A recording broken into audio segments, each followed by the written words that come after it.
Students, आज हमारा computational physics का 4th लेक्चर है जिसमें हम फ्लो चार्ट को स्टडी करेंगे। तो आइए शुरू करते हैं।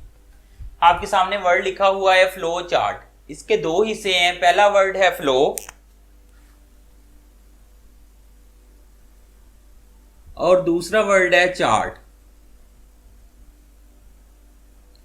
फ्लो का मतलब ये है कि जो इंस्ट्रक्शंस हैं वो इसमें एक खास डायरेक्शन में फ्लो करेंगी, एक खास डायरेक्शन में प्रोसेस होंगी। तो ये रिप्रेजेंट कर रहा है डायरेक्शन ऑफ प्रोसेसिंग को।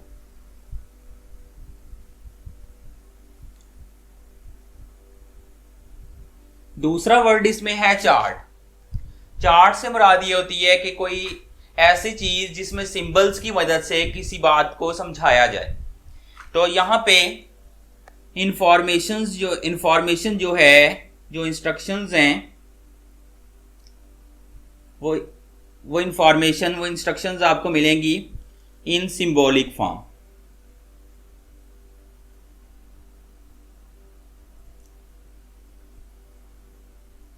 तो एज ए होल मतलब क्या हुआ कि हमने इंस्ट्रक्शंस को सिंबॉलिक फॉर्म में लिखना है और एक खास डायरेक्शन में वो प्रोसेस होंगी, एक खास डायरेक्शन में वो एग्जीक्यूट होंगी।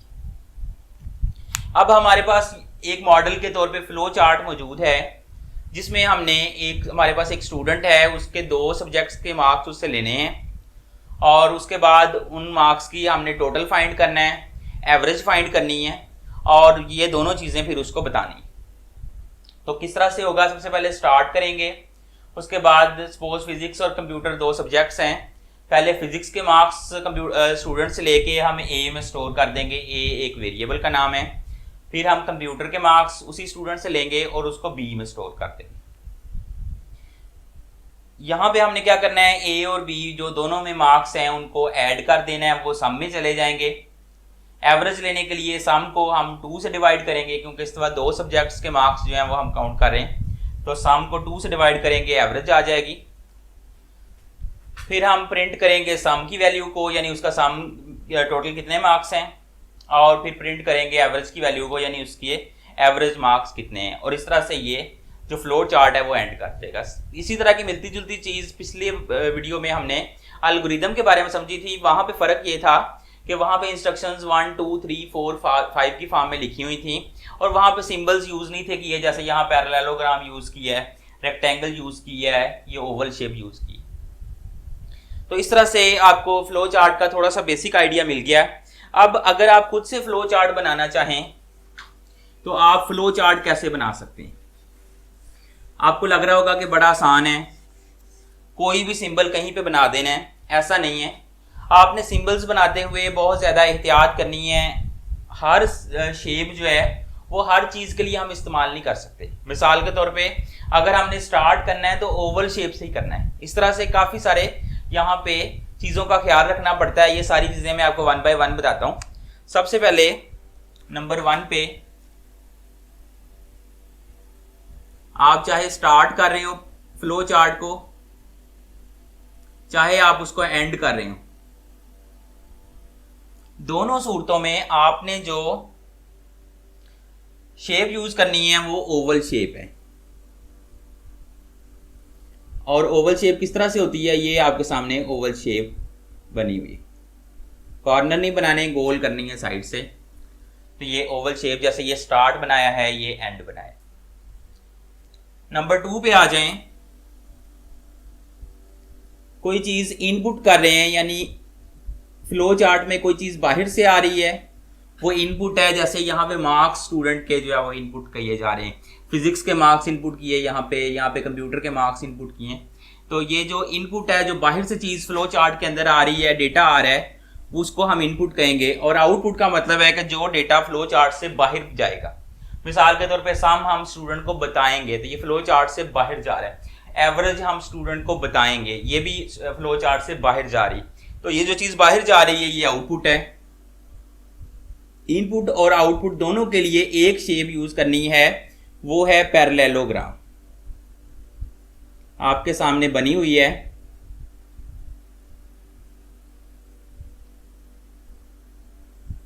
इस तरह से ये पैरेललोग्राम का सिंबल है। वही सिंबल यहाँ यूज किया, वही यहाँ पे यूज किया, वही यहाँ पे, वही यहाँ पे। ये दोनों इनपुट्स हैं, ये दोनों आउटपुट्स हैं।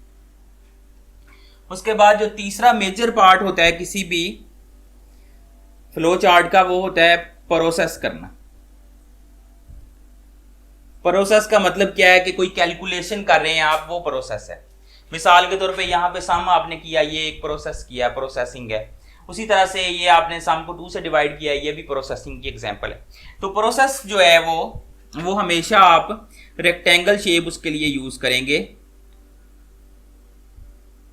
रेक्टेंगल का आप सबको पता है, मैं दोबारा बना भी देता हूँ। इस तरह से ये शेप जो होती है, ये रेक्टेंगल शेप होती है। तो ये दोनों जो प्रोसेस की स्टेटमेंट्स थी, इनको हमने यहाँ पे रेक्टेंगल से शो किया हुआ। नंबर 4 पे आ जाएं, सिलेक्शन स्टेटमेंट।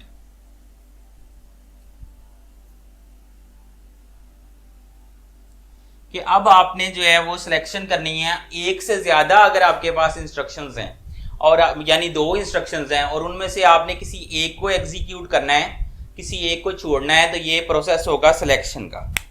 ये कब करना पड़ता है हमें? बाज दफा डिमांड ऐसी होती है कि हमें ये करना पड़ता है। इसके लिए हम एक एग्जाम्पल कंसीडर करते हैं। आप अज्यूम करो कि कोई स्टूडेंट है जिससे आपने उसके मार्क्स लेने हैं पहले, और उसके बाद उसको बताना है कि वो पास है या फेल है। तो इसका भी हम फ्लो चार्ट एक बना लेते हैं जिसमें सिलेक्शन का प्रोसीजर आएगा। सबसे पहले ओवल शेप से स्टार्ट किया। अब आप उसे मार्क्स मांगेंगे, इनपुट कर रहे हैं। इनपुट और आउटपुट के लिए हमने पैरेललोग्राम यूज करनी है। इनपुट हमने कर लिए मार्क्स। अब आगे सिलेक्शन होनी है कि हम उसे बताएं कि वो पास है या फेल है।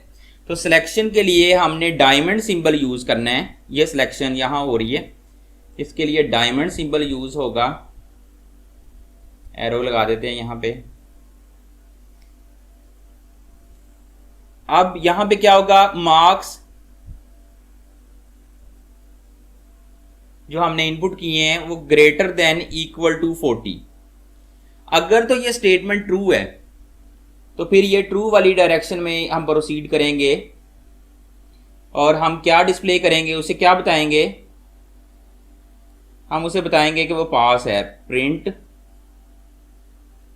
पास। अगर ये स्टेटमेंट फॉल्स होती है तो फिर हम क्या बताएंगे?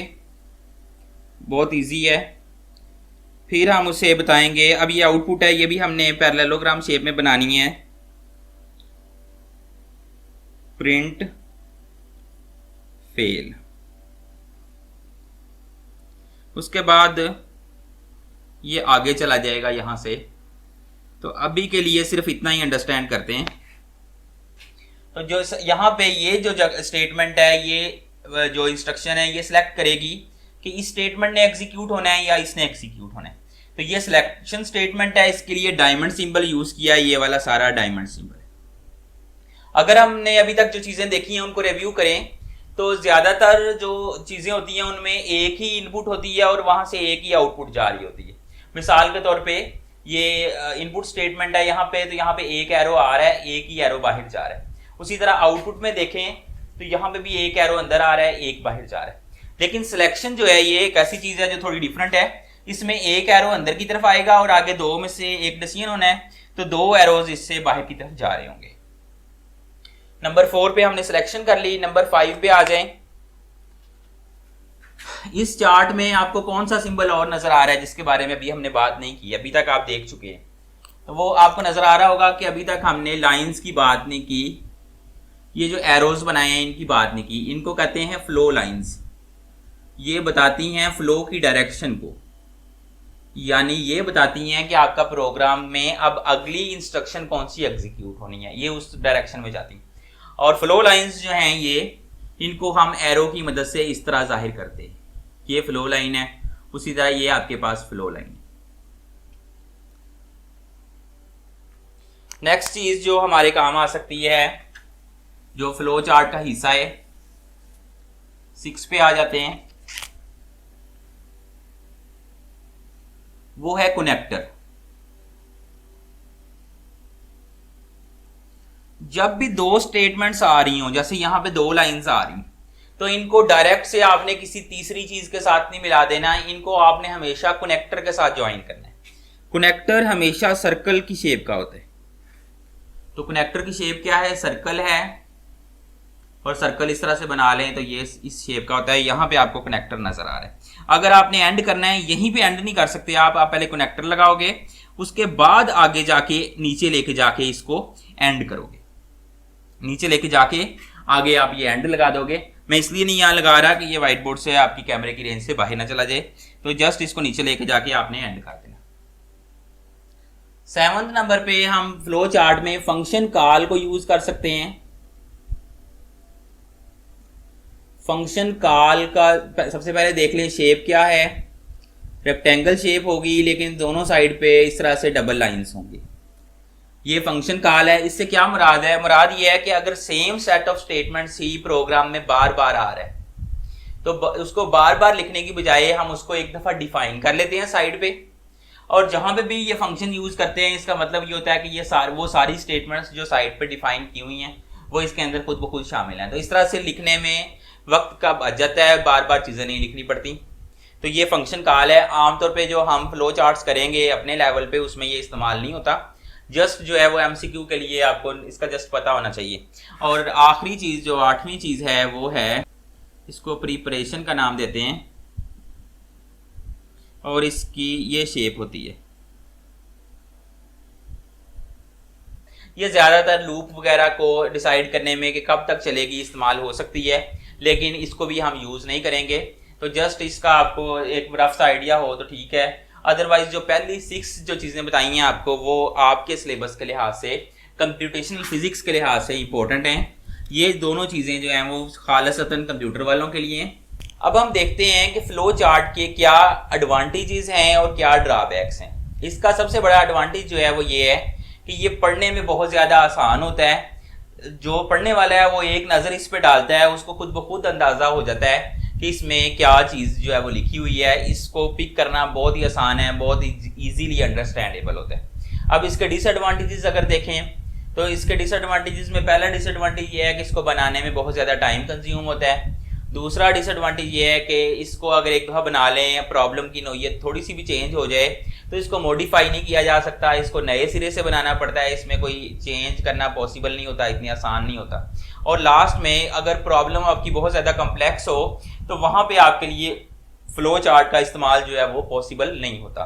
तो सिंपल सी प्रॉब्लम हो, नॉर्मल लेवल की प्रॉब्लम हो, बहुत ज़्यादा हार्ड ना हो, तो हम फ्लो चार्ट की मदद से उसको अच्छे तरीके से खुद भी समझ सकते हैं, किसी को भी समझा सकते हैं। उम्मीद करता हूँ आपको आज का लेक्चर पसंद आया होगा। शुक्रिया।